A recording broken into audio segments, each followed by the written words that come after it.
The most revealing. How do you explain that to Catholics? The most intriguing. The sentences don't really make sense, but the threats are very clear. The most eye-opening. Women forced into a life of sex trafficking. Join Two on Your Side's Charlie Specht and Sean Mickey as they look back at this year's in-depth investigations that exposed the truth. The bishop himself knew about this. Right now, Two on Your Side Investigates 2024.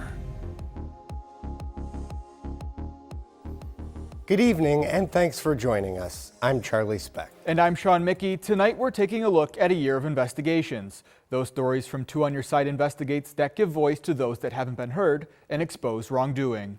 And we begin tonight with a group of frustrated Catholics who are now speaking out in excerpts of our series, Faith and Fall.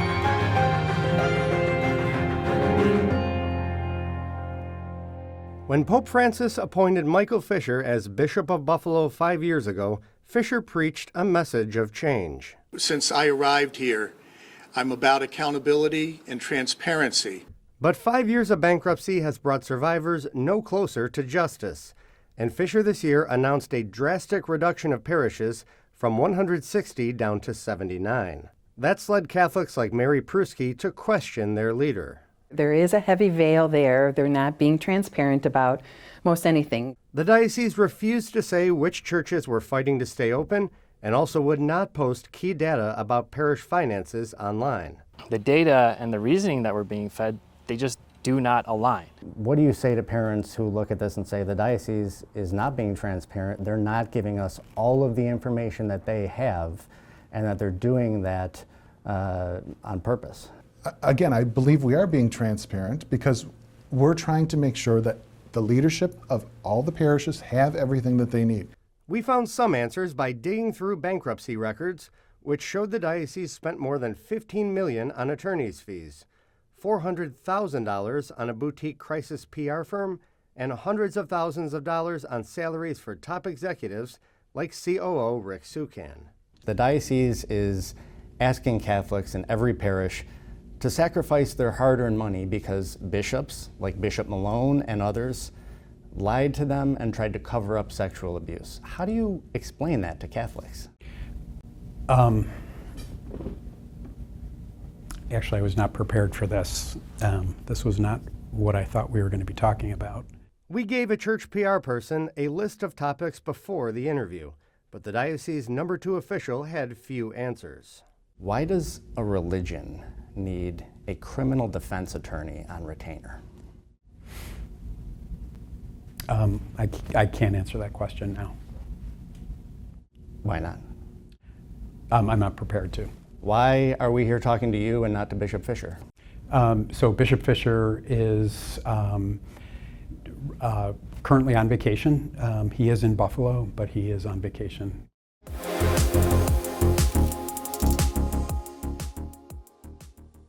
Survivors are going to get crumbs that fall from the table, and that's not justice to me, Sean. It's not what they deserve, and it's not what they were promised. 4.5 years after the Diocese of Buffalo filed for bankruptcy while facing a mountain of child sexual abuse lawsuits, justice remains elusive for survivors. The survivors, it's the victims that are being re-victimized again by how long this is taking, and the added stress level to survivors who have been carrying stress and have been locked in an emotional prison for decades. While bankruptcy litigation continues in federal court, the diocese says it's a new era of transparency and accountability. But the diocese is currently fighting in state court to prevent both the public and survivors from seeing 25,000 pages of its internal abuse records, subpoenaed by Attorney General Letitia James.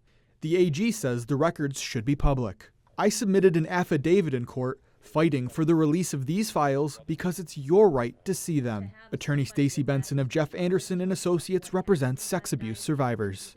Releasing the files, at least detailing the complaints of sexual abuse and the inner workings of the decision-making process in the diocese, would demonstrate to survivors that the bishop is serious about being transparent and honest.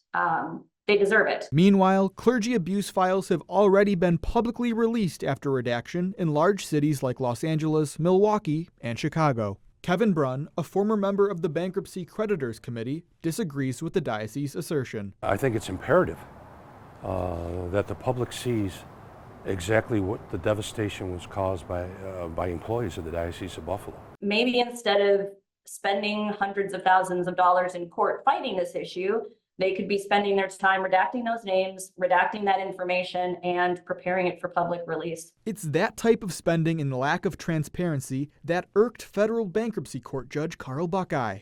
The diocese engaged in this extra litigation, spending over $100,000 without notifying bankruptcy court. Council may wish to challenge the merits of those arguments, but we see no benefit to the estate from efforts to silence the consideration of an opposing point of view, wrote Buckeye of the diocese's efforts to stop the local media from obtaining the records. However, survivors themselves tell me that they have been denied access to these files. It's why survivors like Brunn continue to speak out against the diocese. Everyone in life needs to stand up at some point, and this is where I've chosen to stand on behalf of survivors and victims, with the hopes that someday, hopefully sooner rather than later, that we can achieve some type of justice, Sean. Recently, a judge approved the motion made by the media and will consider our arguments when issuing a decision. And Bishop Fisher still has yet to agree to an interview with Two on Your Side about the challenges facing the diocese despite repeated requests.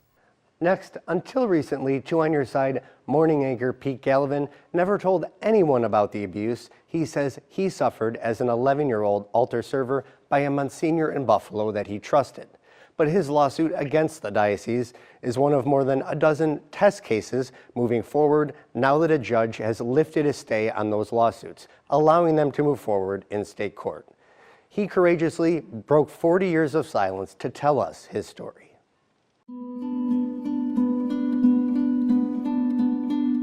It was a typical upbringing on Mariner Street in Buffalo's Allentown neighborhood in the 1970s.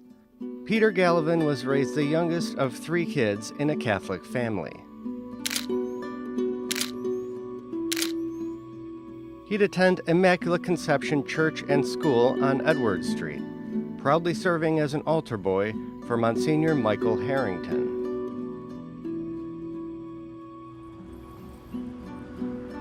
It's seen better days for sure. I met with Pete outside of the now shuttered church as he recalled some of his childhood memories. This was a very close-knit small Catholic community in the middle of Allentown. But it's what he says happened during a pilgrimage to Montreal, Canada in 1977, a trip he received for being Altar Boy of the Year that would change Pete's life. Most of the memories are kind of not really there anymore.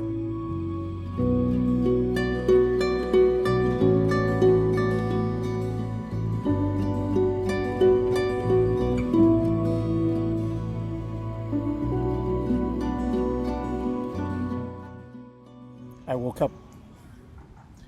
woke up one night and my pajamas were wet.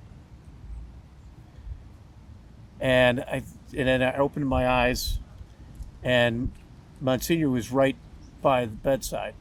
Now I'm confused at that point. I'm like, did I wet the bed? And he immediately said, come on, we better get you cleaned up. And at that point I'm thinking, okay, I'll go into the bathroom and he insisted on bathing me. Pete's story is similar to those of more than a dozen men who filed lawsuits here in state court. They describe Harrington as a calculating predator who, when they were 10 years old, would force them to drink an unknown liquid out of a flask. The boys would pass out and regain consciousness, feeling they had been violated. I'm wondering what was in that flask. You know, here's a man that I looked up to, trusted. He was a pillar of the church, had all the faith and respect. What am I going to think? It's a secret he kept for over 40 years, until one evening at home watching Two on Your Side's coverage of the crisis in the Buffalo Diocese. And my wife looks over at me and she says, what's wrong? And I didn't even realize it, but I was tearing up. And for the first time in my life, I just looked at her and I said, that happened to me. And she said, what? And I just, 4 decades, the floodgates just opened. Abuse survivor Angelo Urvalina also says Harrington abused him on a trip to New York City. He told the Buffalo News that when he reported the abuse to former Bishop James McNulty, the bishop handed him a $5 bill and told him he would take care of it. But Harrington remained in ministry for another 2 decades. That was 1965. That was the year I was born. That they knew that the bishop himself knew about this. The Diocese of Buffalo acknowledges that Harrington, who died in 1989, likely abused children, including him on its list of diocesan priests with substantiated claims of abuse. Pete's lawsuit, AB 136 Doe versus the Diocese of Buffalo, is expected to be one of the first to move forward if a bankruptcy judge unlocks a dozen suits that were stayed. In a written statement, diocesan spokesman Joe Martone said, "The Diocese of Buffalo sincerely regrets the harm that has come to all victims of abuse and maintains a zero-tolerance policy for any form of abuse. Because the lawsuit AB 136 Doe vs. Diocese of Buffalo currently is pending litigation, we cannot comment specifically on this case." If our mandate as a station is to be a voice for the voiceless, I couldn't sit by and not be a voice, because there are people without a voice right now. And to urge the diocese, 4 years into its bankruptcy case, to stop fighting the release of clergy abuse records and to make survivors whole. To move forward, you've got to lay everything out. And you've got to start from a clean slate. And until everything is out there, it's not a clean slate. It's a dirty history.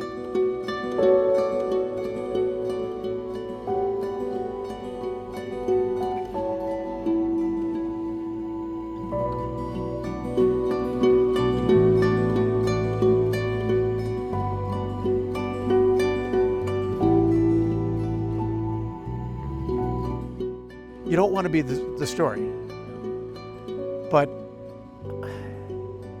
I've just got to start owning and living my truth. That's the only way you get past it. Now, the message Pete wants to get out is that this doesn't just happen to troubled kids. It can happen to anyone. And if you are a survivor and you come forward, he wants you to know that there are many people who are willing to support you. We'll continue our special 2 on Your Side Investigates 2024 right after this.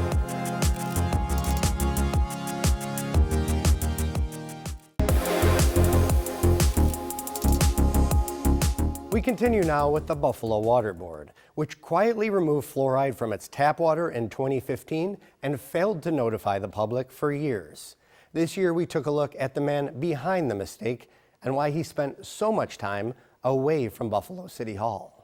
Last year, when my reporting revealed the city of Buffalo quietly stopped fluoridating its water in 2015, Mayor Byron Brown took responsibility. You know, the buck ultimately stops with me. But the man the mayor appointed as chair of the water board 17 years ago was Oluwole O.J. McFoy, who we asked about the fluoride failure in April. Do you feel that, as the water board chairman, that this whole thing, that you bear some responsibility for dropping the ball on this? I appreciate that question. No, we actually, as a team, make sure that we are doing our due diligence whenever we're doing changes. What we didn't know then is that McFoy has been keeping an extensive travel schedule the whole time the city's water has been without fluoride. We dug through travel records showing that McFoy has been to various water conferences around the country, all at taxpayer expense. McFoy is paid $130,000 a year as GM and CEO of the Buffalo Sewer Authority. That agency's meeting minutes show McFoy spent 297 weekdays traveling to various water conferences across the U.S. Since 2016, he's traveled to 23 states, a total of 55 work trips. That's an average of nearly 7 per year, to conferences in Colorado, Arizona, Florida, the California wine country, and more than 40 other destinations across the nation. He took 8 trips to the nation's capital, 7 to New York City, 6 to Chicago, and 4 to New Orleans. He got his passport stamped not only for trips to Toronto and Montreal, but also for an excursion to Germany to attend a conference hosted by the United Nations. It all came at an estimated total cost of more than $161,000 to you, the taxpayers. The city is facing a $40 million budget deficit. How do you justify that kind of expense at a time like this?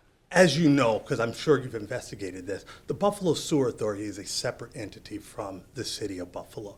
And what we've shown here is that the investment in making sure that we're visible really brings back all of the dollars into the authority. Public records show McFoy and Bellamy last year traveled to 5 conferences together, flying on taxpayer dime on separate trips to Sonoma, Sacramento, and San Diego, California, as well as Washington, D.C. and Louisville, Kentucky.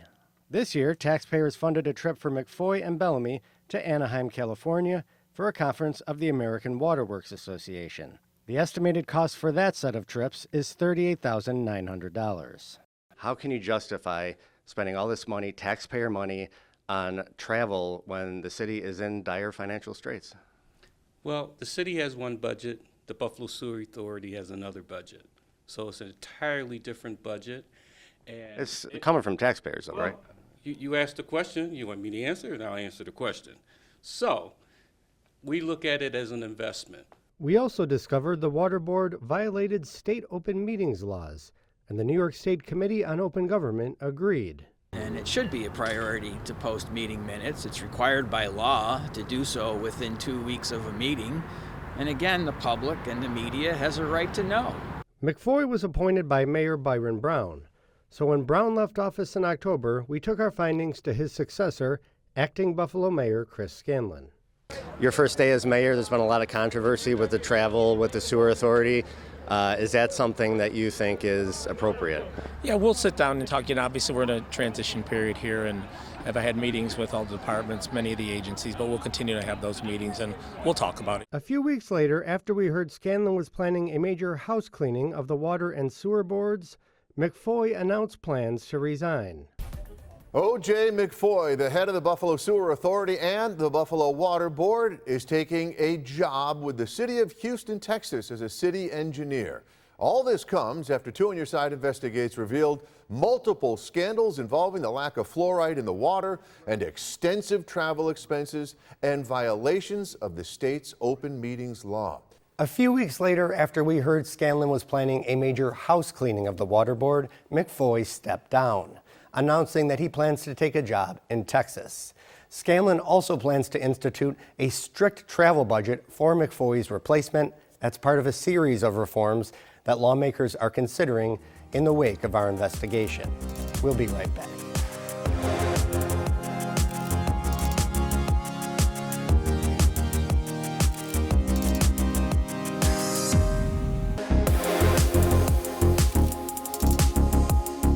Welcome back to 2 On Your Side Investigates 2024.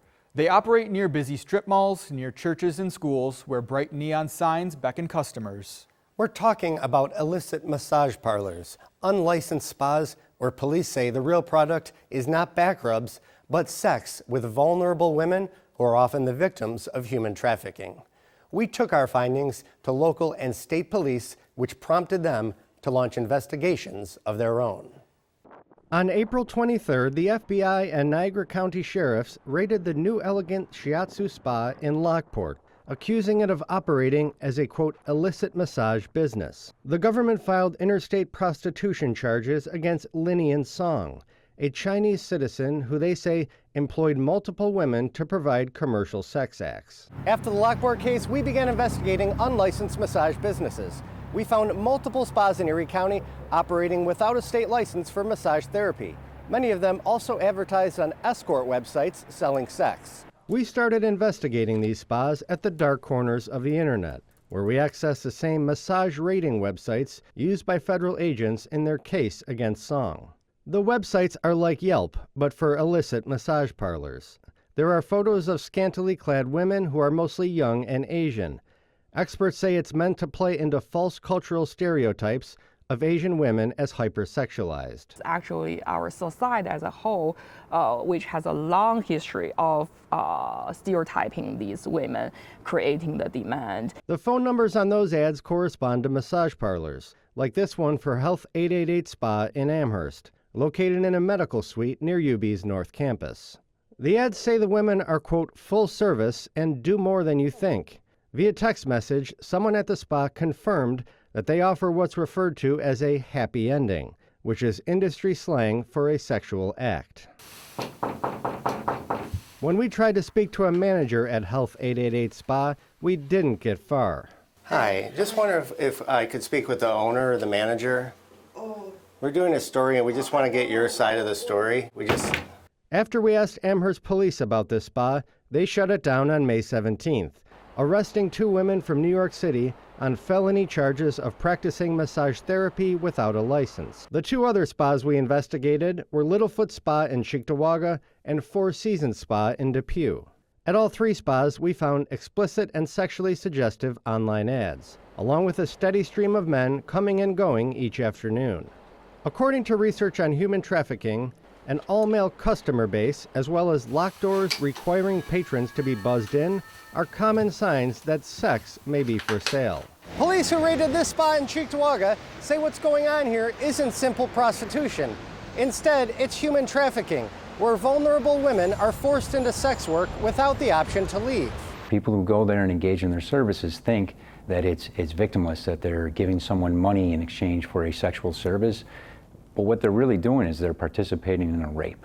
These young women have no choice. They're being forced, they're being compelled in order to engage in sexual acts against their will. On May 28th, Cheektowaga police got a special search warrant that allowed them into the attached living quarters of Littlefoot Spa.